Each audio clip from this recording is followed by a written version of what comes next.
Thanks for joining us today. I'm Stacy Siegel from Engel and Volkers in Santa Monica, and I'm sitting here with Desiree Dumas, stylist extraordinaire. Thank you. Hi, Desiree. Hi, Stacy. Thank you for having me. Of course. So, I want to ask you to tell us a little bit about your business and what you're doing.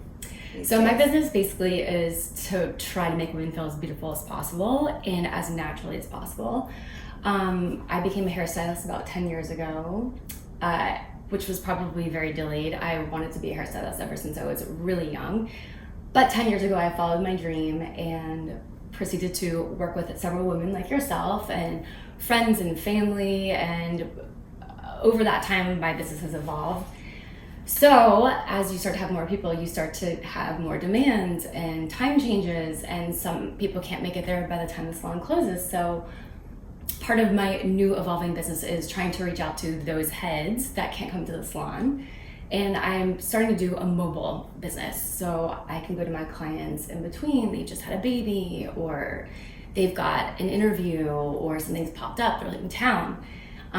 So it's just give my clients and sort of myself more flexibility. Okay, and so I hear that you are moving your business to a mobile business because you want to be able to help people who can't get into the salon. But for you, how does it help your business? How does it allow you to have more flexibility? Well, I feel like, for example, I live in Santa Monica, my salon's in Santa Monica, but I have a lot of clients in the Palisades. And surprisingly, going 3.5 miles going into Santa Monica is not everyone's ideal thing to do any random time of the week. So once clients of mine have found out that I'm willing to do house calls, it's opened up so many more people. Friends are more or less now to refer friends because it's an easy, kind of convenient pop by. We'll do a blow dry if I like what you do for the blow dry, and then maybe we'll do color, or maybe we'll do a cut. So it's evolved the business into something so much bigger, and it's growing kind of at a rapid pace. So I don't want to put the brakes on. I'm really excited. I'm kind of just like snowballing with the whole thing. Nice. So let me ask you another question about hair washing. How do you do that when you're... It's not glamorous at all. So that is one part of the business. I feel very professional at work. We've got beautiful sinks and bowls, and we've got the, salon music playing. We've got spa water.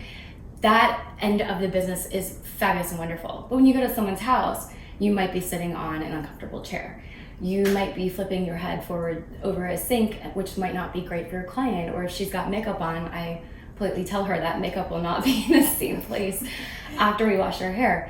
So definitely to me, a lot of people think it's very glamorous to get your hair done at your house, but I look at it as non-glamour. We're working with what we can, the table, the chair, the hair washing. So it does become complicated, and maybe somewhere down the road I'll find some type of better mobile situation, like a sink that we connect to your sink, or a chair that works for all people. But in the meantime, we kind of make do with what we have, but it's been very interesting. You feel a little bit more creative that way.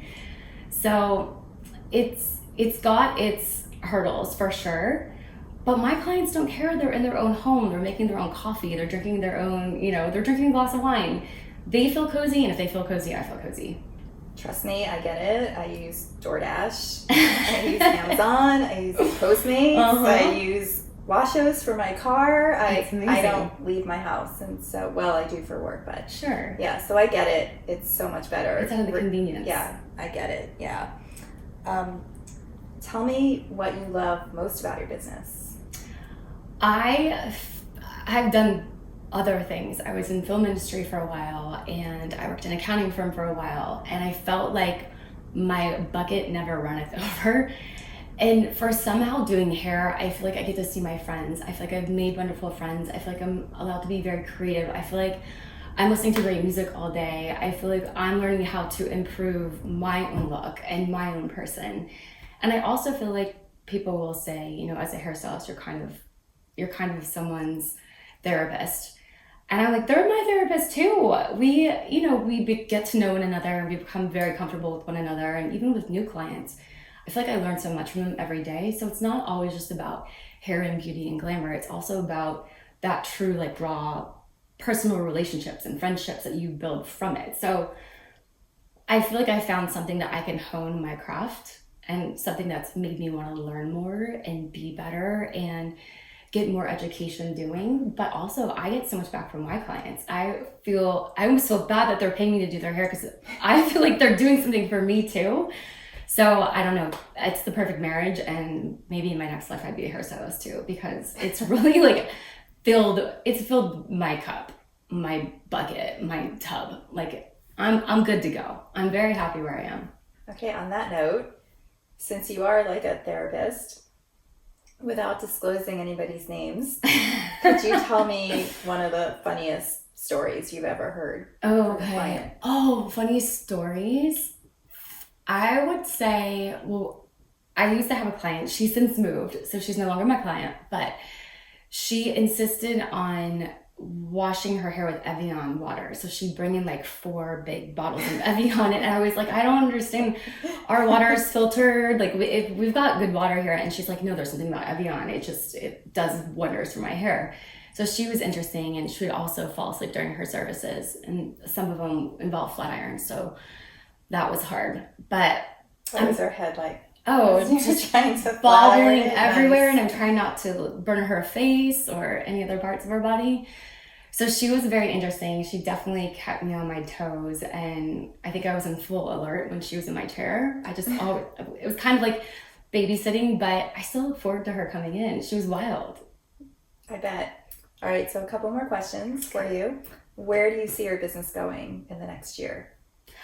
I hope to just continue this growth. I feel like I'm on a really good path right now, and that snowball is getting bigger and bigger and bigger. And I want to keep leading with that, because I feel like the clients that I've made in the past couple of years and my friends referring friends, they've all been really, really wonderful people.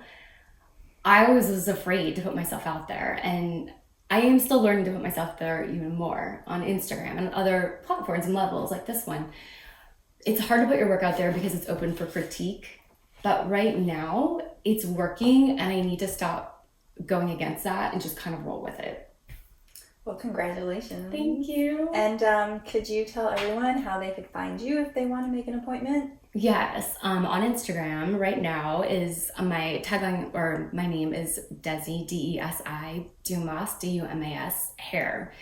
And through that, of course, you can send private messages, however you get a hold of your crew, go ahead and hit me up that way.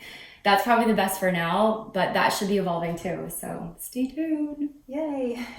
Thank you so much, Desiree. Thank you, Stacey. And thank you for joining us today. Thank you, guys. If you'd like to be interviewed yourself, you can find me on Facebook, or you can click the link on the bottom of this page. Thank you. Bye. Bye.